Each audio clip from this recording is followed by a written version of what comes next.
என்னம்மா? என்ன பெரிய குடும்பம் மாதிரி தெரியுது, ஜனம் எல்லாம் ஜாஸ்தி இருக்கும் போல இருக்கே. நிறைய பேர் இருந்தாதாம்மா ஜாலியா இருக்கும், வீடே நிறைஞ்சு சந்தோஷமா இருக்குமா. அடப்போட, பொம்பளைங்க கஷ்டம் உனக்கு என்னடா தெரியும்? அங்க இத்தனை பேருக்கு சமைச்சு போட்டு அவங்க எல்லாத்தையும் நல்ல பேர் வாங்குறது எவ்வளவு கஷ்டம் தெரியுமா உனக்கு? அம்மா, அப்படி எல்லாம் ஒன்றும் நடக்காது. எப்படிப்பா சொல்ற? கல்யாணத்துக்கு அப்புறம் தனி கொடுத்தனம் போனோங்கிற ஐடியால தானே மாப்பிள்ளை இருக்காரு. பரவாயில்லையே. இத பாருப்பா, இத மட்டும் கண்டிஷனா சொல்லிடு. ஏன்னா நம்ம நிர்மலாவை ரொம்ப செல்லமா வளர்த்துட்டோம். போற இடத்துல அவளுக்கு ஒரு கஷ்டமும் வரக்கூடாதுப்பா. அம்மா, நீ ஏம்மா கவலைப்படுற? அதெல்லாம் நான் பாத்துக்கிறேன். மாப்பிள்ள, நான் சொல்ற பேச்சை தட்டாம கேக்குற மாதிரி நான் மாத்திர மாட்டேமா? அப்புறம் நீ இவ்வளவு விவரமா இருக்கிறதுனால தாண்டி ஏன் பொண்ணு. மாப்பிள்ள கூட நாம சொல்ற பேச்செல்லாம் கேக்குற மாதிரி தான் தெரியுது. மாப்பிள்ளைய பார்த்தா அப்படிதாண்டி தெரியுது. ஆனா அவரோட தங்கச்சி கவிதா இருக்காளே, அவளை எனக்கு சுத்தமா பிடிக்கவே இல்ல. மாப்பிள்ளை காதுக்குள்ள வந்ததுல இருந்து எதையோ குசு குசு குசுன்னு சொல்லிக்கிட்டே இருந்தா பாரு. நான் சொல்றேன்னு கோச்சுக்காத. அவங்க இப்போதான் பொண்ணு பார்க்க வந்துட்டு போயிருக்காங்க, அதுக்குள்ள அவங்கள விரோதி மாதிரி பாக்குற. அந்த பொண்ணு அவங்க அண்ணன் கிட்ட ஏதோ பேசுது, அதுல என்ன தப்பு?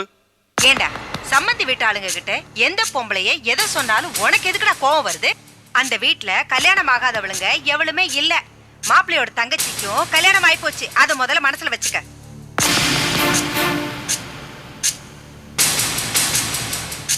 செல்வம், எங்கடா போற? இல்லண்ணே, எனக்கு கொஞ்சம் வேலை இருக்கு. ஏமா இப்ப அவனை போய் திட்டினீங்க? பின்ன என்னடா, 28 வருஷமா நான் வளர்த்துக்கிட்டு இருக்கிறேனே, எப்பவாவது என் பக்கம் நியாயம் இருக்குன்னு அவன் சொல்லி இருக்கிறானா? எப்ப பாரு ஏத்து பேசிட்டு இருக்கான்.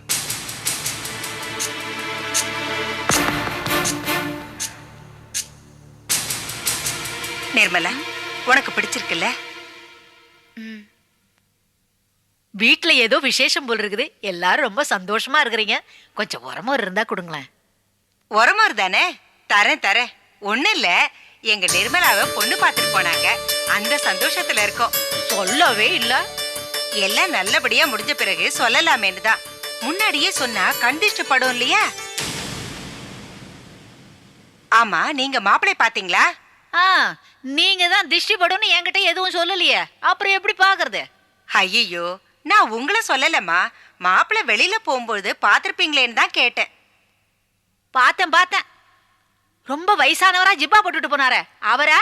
இல்ல கூட ஒருத்தன் கருந்தடினா போனானே அவனா? ஏமா, இவ்வளவு பெரியவங்களா இருக்கீங்களே, எப்பப்போ எதை கேக்குறதுன்னு ஒரு விவசாய வேண்டாம்? உரமுறை கிடையாது, கரமுறை கிடையாது. முதல்ல போங்கம்மா. இல்லன்னா சொல்ல வேண்டியதானே, அதுக்கே இப்படி எரிஞ்சு விழறீங்க?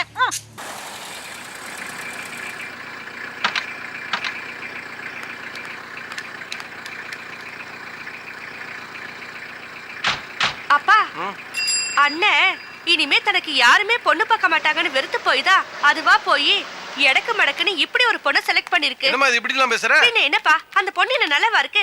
அண்ணனோட உயரம் கடுகடுன்னு மூஞ்சி, நடுவுல சிரிச்சால. சிரிச்சா இதுக்கு அந்த கடுகடுப்பே தேவல, அப்படி ஒரு சிரிப்பு. இதோ பாரு, நீ நாத்தனார்காரி மாதிரியே பேசுற.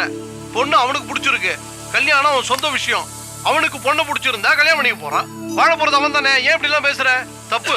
கவிதா, இங்க வா.